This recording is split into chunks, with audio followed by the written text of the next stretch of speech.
Welcome back. You're watching the ET Money Show on ET Now, and we're going to start a conversation that I'm sure that every one of you will find useful, because we're going to be talking about the money habits of highly successful individuals. This isn't rocket science. It's not something that's very complicated. These are simple rules that you can put in place so that you can manage your money lives better. Joining me to talk about this is Anil Rego, who is the founder and chief executive officer of Right Horizons. Anil, in your interactions with individuals that have grown, that have improved, would you say that this is like following a nutrition plan or a diet plan or a resolution that you make at the start of a new financial year or a year to do better? And this is something that is progressive in nature, that you can improve over a period of time, incremental improvements? Yeah, definitely. So the way I look at it, you asked for some parallels, and I think it's about, let's say when you're taking care of your health, or you want to you have an objective of losing weight, and you want to be in, well exercised, etc. Right? And in some form it's like that. You cannot do it overnight. It's a slightly long process. It requires a lot of discipline. Okay, but if you take those small steps, right, then you actually will be able to achieve it much more easily. So these are not something that the Warren Buffett of this world, follow, or which is something very different. So it is easy for all of us to follow, but they are small steps, and there's a lot of discipline linked to it. Just like a diet plan, Anil, you follow it for a couple of weeks and you don't necessarily tell the difference immediately. It's in the fourth, in the fifth, and the sixth week where you really see the big differences. But let's talk about this list. I asked you to give me a list of good habits to have, and you sent me 7. The first one that you sent is something that we speak about a lot on this program, which is the need to set very clear financial goals and to focus on those goals. Why is this so important, and why is this the first step? Because I think as people, the way we are, right, when we set goals, that gives us direction. And there is a purpose to it, and automatically then we take those steps to make it happen. Okay, so similar here as well. I'll just give you an example maybe of myself. Right? I set a very audacious goal, which many people thought. Right, I wanted to retire from corporate life by 35 years. Okay, and the very fact that I put down my goal, and I put it down on paper, and I said, okay, let me plan towards it. Okay, is where I was able to achieve it actually about almost like 5 years earlier. Okay, so that is something that I think all of us can relate to, because I think that just setting the goal was maybe almost like 25% of being able to achieve it. Because I think if I had not done that, possibly time wise and all of it, but I set the time as well, right? I've seen many people say who go to the Gulf and say, what, I will come back in this period of time, and then the goalpost keeps changing, right? So you have to be very clear. Okay, this is what I want.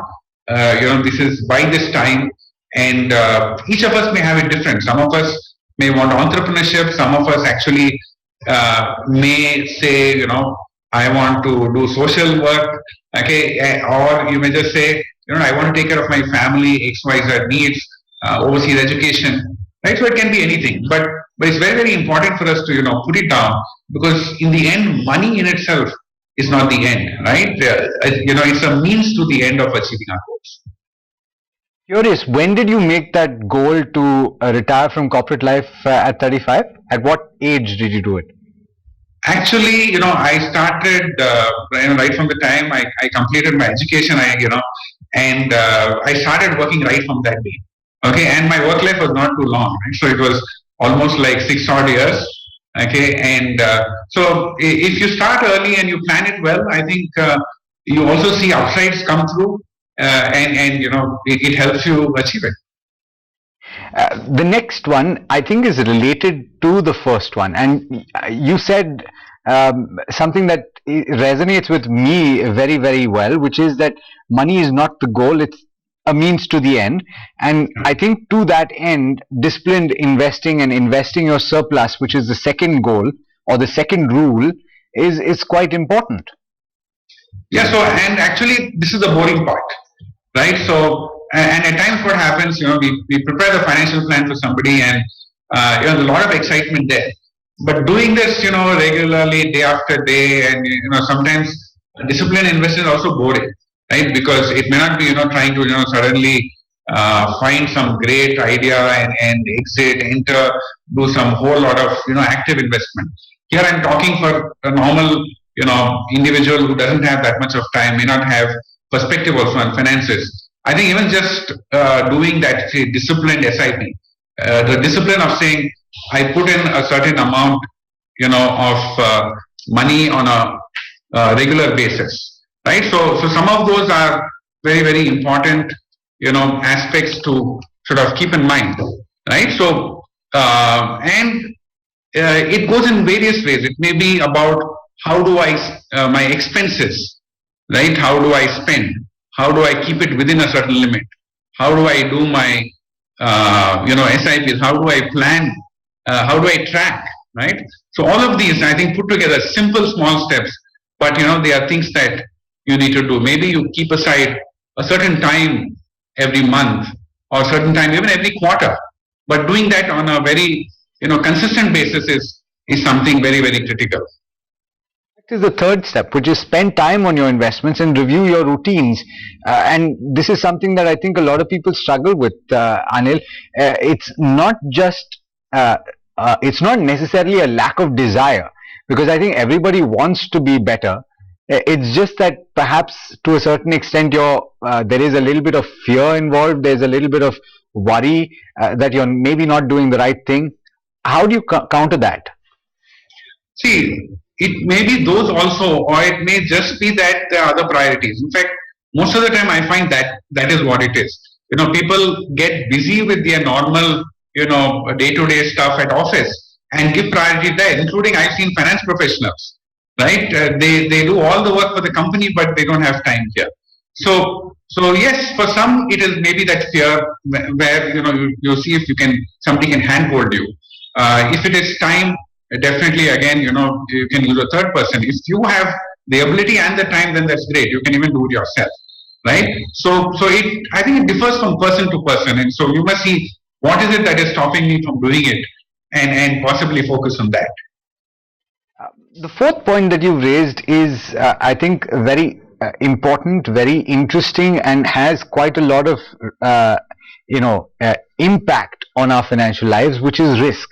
And there are so many aspects to consider, Anil, when you're talking about this, because it can go right from setting up an emergency fund to manage certain risks, to managing the risk in your portfolio, to managing your health situation with a health insurance scheme. So a lot of aspects get covered in this particular rule, right?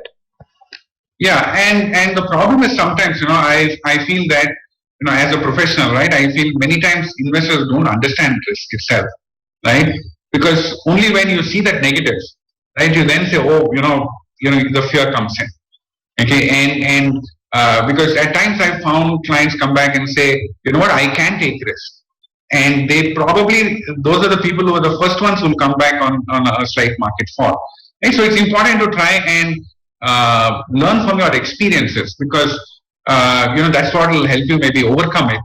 And risk is, I think, a very, very important part. In fact, the way I look at it as my role, either as a wealth manager or as a fund manager, I think I would give primary, focus on risk. Okay, because I know if I'm in the right places and I manage risk, right, returns will automatically follow. Questions that you would ask to yourself. Now imagine that somebody is watching this program, Anil, and wants to take certain actionable insight to understand their own risk-taking capability, or very not necessarily very deep, but important aspects of how they can take risk. What few questions can you ask yourself to better understand this? Yeah, so you can just maybe do a Google search and they have risk profilers, but broadly it will be right from your age, okay, right from how many dependents you have. It also is about what is your experience in, say, using market linked instruments. Have you seen a market fall? Okay, so there are a number of factors like that where, because when that happens and fear comes, you don't think logically, right? And at those times it may be right at a market bottom, right? You may say, I want to take out my money, right? And what is a notional loss becomes a real loss.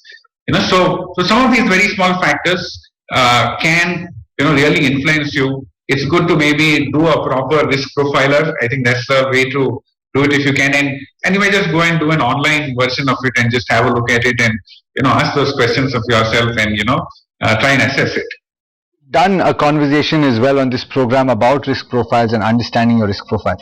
But having said, and by the way, the next step that you've spoken about, which is learning from your mistakes, I think you've already alluded to it in certain other goals or certain other rules that we spoke about. And even in the previous point that you were raising, which is, have you seen a market fall? Once you've seen that market fall, and if you've behaved in a certain way, if you've reacted in a certain way, the next time you will know better. So I think this is pretty self-explanatory. Let's talk about the sixth habit or the sixth rule, which is tracking your spending habits. This becomes a little hard, right? In the current scenario where you're seeing something, you can buy it in a matter of seconds, you just swipe your card. So how do you manage this?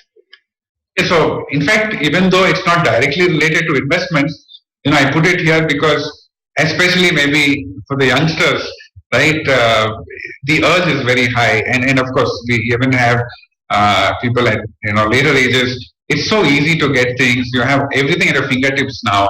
Okay, you just go to Amazon and then you'll find five other things. They have various programs of theirs which will come back and throw you things which they think will be AI based and machine learning based. So it's very easy. So to get lost in it.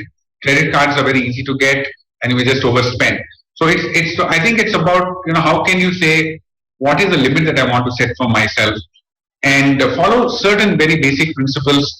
Even if you're using if credit card is a problem, then stop using it. Just maybe use a debit card, right? So you have to find something which you correct your own habits. And again, like I said, it's going to be different people, different things, right? So look at it and say, how am I spending? A simple way: what's the money coming into my bank account? How much is left at the end? Right? Even if I don't keep a very detailed budget on a daily basis. So look at some of those and say, yes, now I have to cut down something, and what is it that I can. I think one thing that works for me, Anil, is to have a separate investments account, savings bank account, and to transfer as soon as my salary comes in, I transfer 35%, and that goes towards investment. So in fact, SIPs. Yeah. So it's a good point. Like SIPs are a way. Yeah. It goes out by the 5th of the month, right? Yeah. And you don't have the money left. Gone. Absolutely. And then whatever gets left behind over a period of 3 months, and then I don't feel too bad about buying something that's slightly expensive because I've already allocated to stuff that I need. But the last point, which is very important, we're talking on the 31st of March, planning your taxes. How important is this, and looking at post-tax returns? Sure. Since I guess it's too late to do it now, yeah. So let me look at it for the next financial year. And I think start from 1st April or early enough in April. If you're employed, go and look at IT projection, or if not, also see what are the tax benefits. Look at your last year or the previous returns that you've looked at. Have you missed out something? Are you able to use all your tax benefits? Because, what can happen is if you use a tax saving investment, not only you can get a good return on it and you save tax. So effectively you have a little more take home. So it has a multiplier impact that you may not imagine, right? So and you can do most of the investment avenues that you can do outside. You have it here. The whole range is there. It's also locked in, of course. So you need to keep that in mind. But I think at the beginning of every year, just do maybe April itself. Sit down, look at your taxes, plan it out, and you may just do a simple SIP into an ELSS fund, right? And that's it. And it may just go away like breeze, right? And similarly, even when SIPs you are doing, maybe one SIP you use, for an ELSS fund, you may just find that your take home is higher, right? So you have more money to either invest or spend, right? And I think it's very important to look at all the avenues. You have the NPS as well. Many people forget about it or miss it. I think that's something that you can also do.